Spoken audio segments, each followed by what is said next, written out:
नहमदुहु व नुसल्ली व नुसल्लिमु अला रसूलिल करीम अम्मा बाद फ़ाऊज़ु बिल्लाहि मिनश्शैतानिर रजीम बिस्मिल्लाहिर रहमानिर रहीम। नाज़रीन, आज आपके सामने ये ज़िक्र करना है कि सदका की फ़जीलत क्या है और फिर सदका की अक़साम क्या हैं और ये सदका किस किस को दिया जा सकता है और सदका क्या क्या चीज़ें देनी चाहिए। मसलन जिन्स देनी चाहिए या दाल देनी चाहिए, कपड़े देने चाहिए, सब्ज़ी देनी चाहिए, या इसी तरह कोई रकम देनी चाहिए, या कोई जो है किसी चीज़ का मालिक बना देना चाहिए। क्या चीज़ है जो ज़रूरी है सदका में देना। तो नाज़रीन, ये बात जब आप समझते हुए ज़हन में एक असूल याद रखिए कि सदका की दो अक़साम हैं। नंबर एक सदकाए वाजिब, नंबर दो सदकाए नाफिल। अब आइए इसकी तकसीम की तरफ चलते हैं। नाज़रीन, सदकाए वाजिब वो सदका है जो आप पर शरई तौर पर वाजिब है। अगर आप उसको नहीं अदा करेंगे तो आप गुनहगार होंगे और आपसे क़यामत के रोज़ बाज़पुरस होगी। इसको सदकाए वाजिबा कहते हैं। और दूसरा होता है सदकाए नाफिला।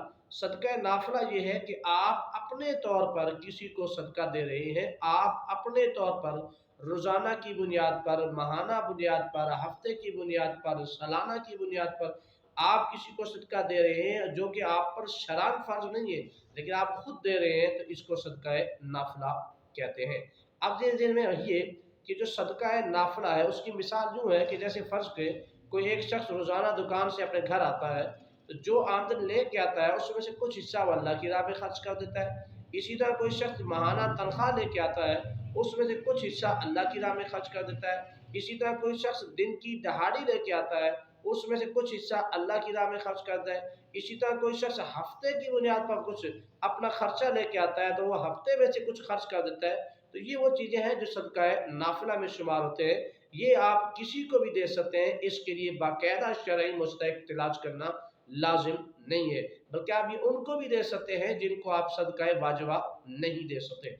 दूसरा है सदकाए वाजिबा, जो मैंने पहले अर्ज़ किया कि सदकाए वाजिबा उन लोगों को दिया जा सकता है जो बसरफ है, जिनको देना शरअन जायज़ है और शरीयत ने लाजिम कर दिया। वो है ज़कात का और फितराने का और नज़र।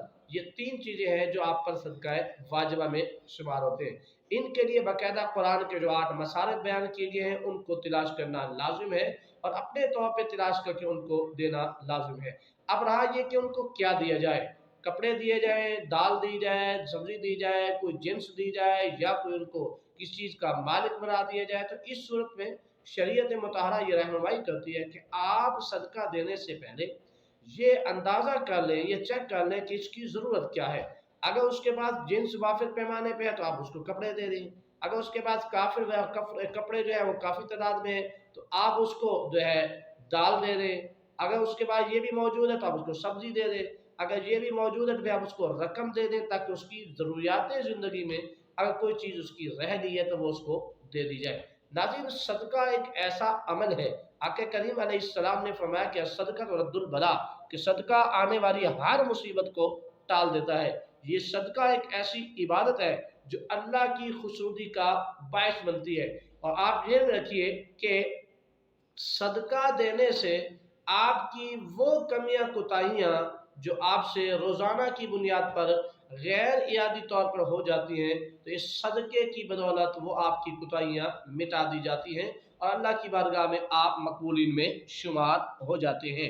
नाज़रीन, इसी तरह सदका देने की बरक़ात ये भी है कि सदका देने से आपका माल बढ़ेगा, आपका रिज़्क़ बढ़ेगा, आपकी आमदन बढ़ेगी, आपकी सेहत में इज़ाफ़ा होगा, आपके इल्म में इज़ाफ़ा होगा, आपकी परेशानियाँ दूर हो जाएँगी, आपके दुख दूर हो जाएँगे, आपको सुख मिलेंगे और सदका देने से आपके गुनाह मिट जाएँगे और आपकी नेकियों में इज़ाफ़ा हो जाएगा। सदका देने से अल्लाह की मोहब्बत हासिल हो जाएगी। सदका देने से रसूलुल्लाह सल्लल्लाहु अलैहि वसल्लम की मोहब्बत और आपकी कचहरी नसीब होगी। सदका देने से बेशुमार बरक़ात व फ़ैज़ात हासिल होंगे। सदका देने से फ़रिश्ते भी आपके लिए दुआए इस्तिग़फ़ार करेंगे। अल्लाह पाक हमें सदका देने की सआदत से माला